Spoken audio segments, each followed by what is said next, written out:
So I want to talk about education, and I want to talk about creativity. My contention is that creativity now is as important in education as literacy, and we should treat it with the same status. Thank you.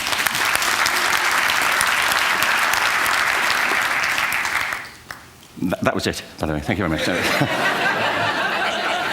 So, 15 minutes left. Well, I was born... No, I had a great story recently, I love telling it, of a little girl who was in a drawing lesson. She was 6, and she was at the back drawing, and the teacher said this little girl hardly ever paid attention. And in this drawing lesson, she did. And the teacher was fascinated. She went over to her and she said, "What are you drawing?" And the girl said, "I'm drawing a picture of God." And the teacher said, "But nobody knows what God looks like." And the girl said, "They will in a minute."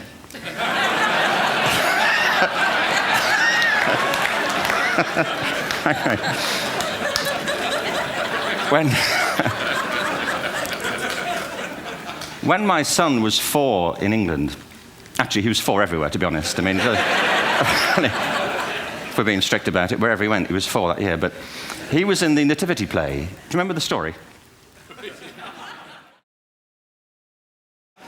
He didn't have to speak, but do you know the bit where the 3 kings come in? They come in bearing gifts, and they bring gold, frankincense, and myrrh. This really happened. We're sitting there, and they, I think, just went out of sequence. Because we talked to the little boy afterwards and said, "Are you okay with that?" And they said, "Yeah, why was that wrong?" They just switched. I think that was it. Anyway, the 3 boys came in, little 4-year-olds with tea towels on their heads, and they put these boxes down. The first boy said, "I bring you gold." And the second boy said, "I bring you myrrh." And the third boy said, "Frank sent this."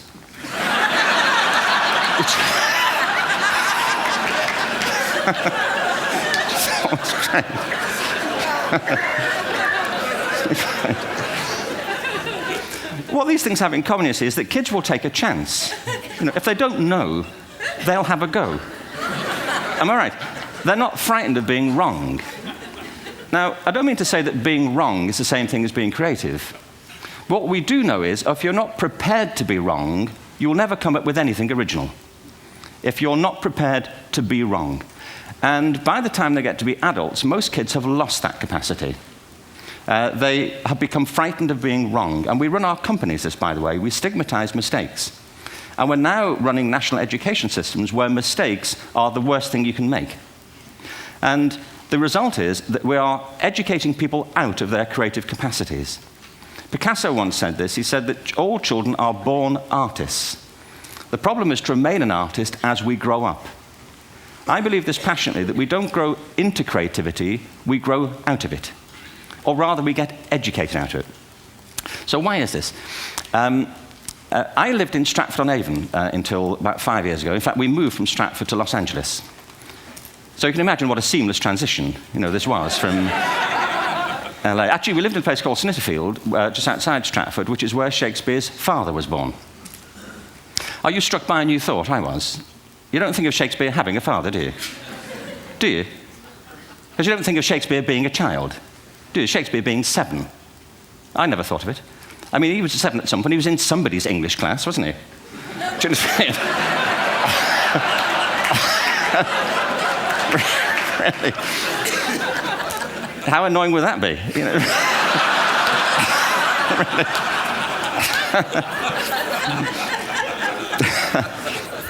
Must try harder.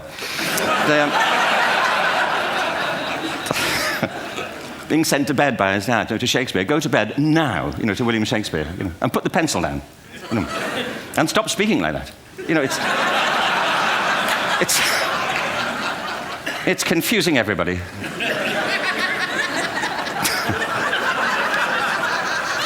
Anyway. We moved from Stratford to Los Angeles, and I just want to say a word about the transition. Actually, my son didn't want to come. I've got 2 kids. He's 21 now, and my daughter's 16. He didn't want to come to Los Angeles. He loved it, but he had a girlfriend in England. This was the love of his life, Sarah. He'd known her for a month.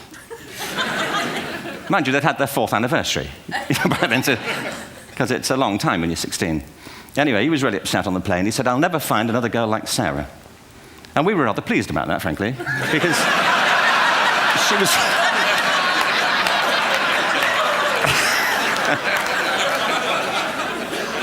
She was the main reason we were leaving the country.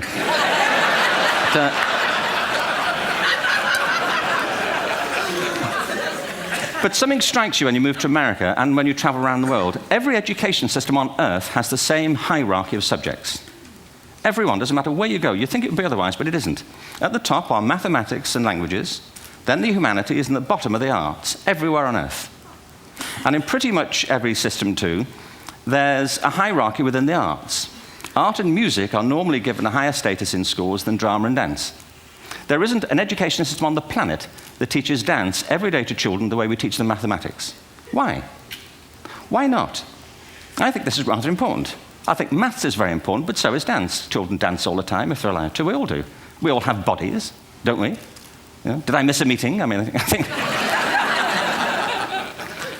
Truthfully, what happens is, as children grow up, we start to educate them progressively from the waist up.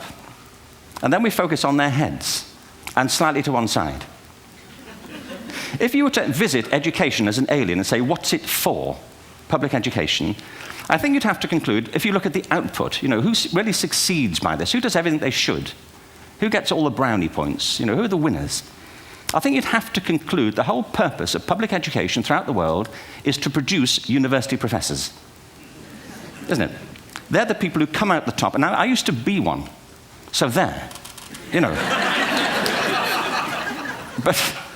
And I like university professors, but, you know, we shouldn't hold them up as the high watermark of all human achievement. They're just a form of life. You know, another form of life. But they're rather curious, and I say this out of affection for them. There's something curious about professors. In my experience, not all of them, but typically, they live in their heads. They live up there, and slightly to one side. They're disembodied, you know, in a kind of literal way. You know, they look upon their body as a form of transport for their heads. You know, it's... Don't they? It's a way of getting their head to meetings. Our education system is predicated on the idea of academic ability. And there's a reason.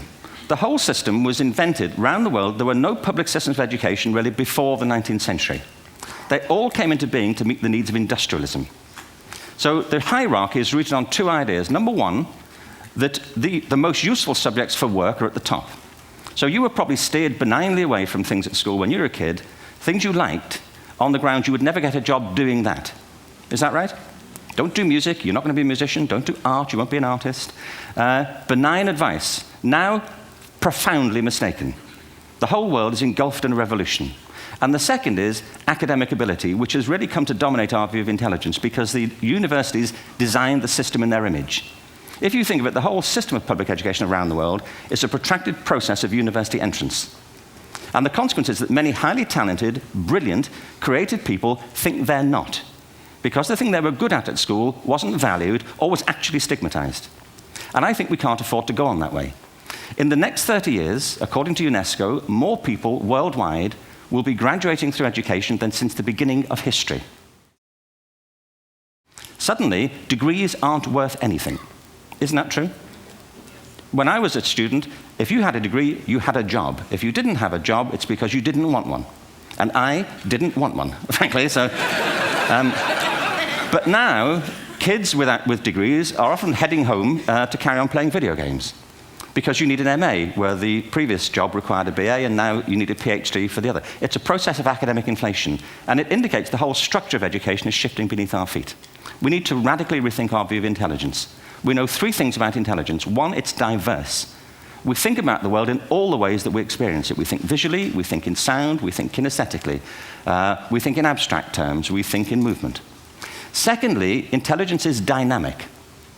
If you look at the interactions of a human brain, as we heard yesterday from a number of presentations, intelligence is wonderfully interactive. The brain isn't divided into compartments. In fact, creativity, which I define as the process of having original ideas that have value, more often than not, comes about through the interaction of different disciplinary ways of seeing things. And the third thing about intelligence is it's distinct. I'm doing a new book at the moment called Epiphany, which is based on a series of interviews with people about how they discovered their talent. I'm fascinated by how people got to be there. It's really prompted by a conversation I had with a wonderful woman who most people have never heard of. She's called Gillian Lynne. Have you heard of her? Some have. She's a choreographer, and everybody knows her work. She did Cats and Phantom of the Opera. She's wonderful. I used to be on the board of the Royal Ballet in England, as you can see. And anyway, Gillian and I had lunch one day. I said, how'd you get to be a dancer? And she said it was interesting. When she was at school, she was really hopeless. And the school in the 30s wrote to her parents and said, we think Gillian has a learning disorder. She couldn't concentrate. She was fidgeting. I think now they'd say she had ADHD. Wouldn't you?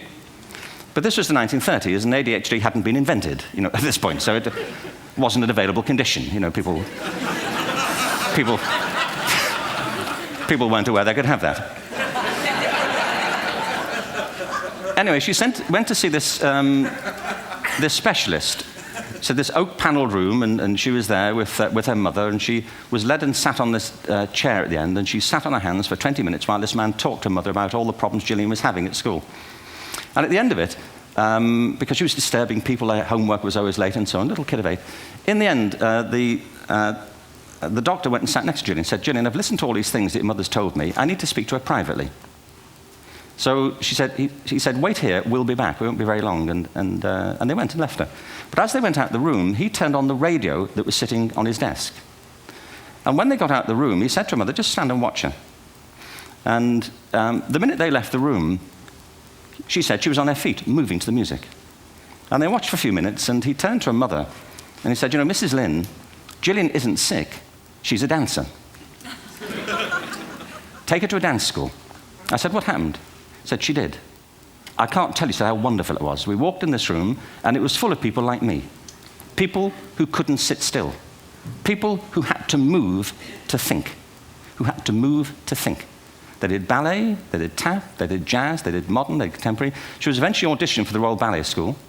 She became a soloist. She had a wonderful career at the Royal Ballet. She eventually graduated from the Royal Ballet School, found her own company, the Gillian Dance Company, met Andrew Lloyd Webber. She's been responsible for some of the most successful musical theatre productions in history. She's given pleasure to millions, and she's a multi-millionaire. Somebody else might have put her on medication and told her to calm down.